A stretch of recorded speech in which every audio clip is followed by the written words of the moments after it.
జై శ్రీరామ్. సద్గురువు ప్రజ్ఞ అహంకారమును జయించిన ప్రజ్ఞ.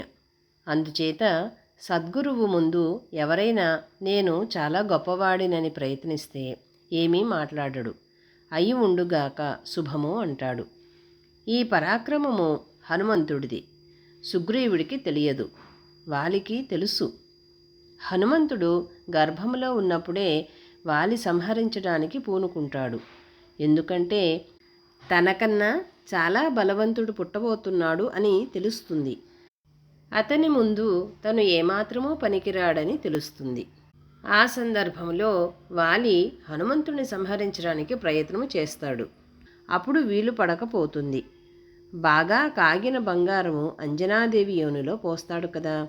ఆ బంగారం అంతా శిశువునకు కవచముగా తయారయ్యి ఆయన కాంచన విగ్రహం అయిపోయాడు.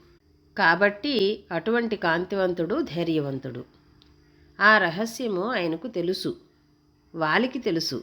ఇప్పుడు రావణాసురుడికి అనుమానం వచ్చింది. సుగ్రీవునికి తెలియదు, చాలామందికి తెలియదు.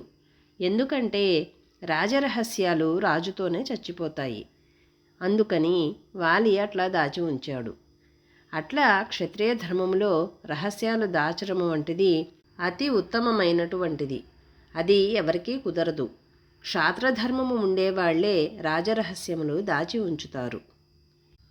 జై శ్రీరామ్.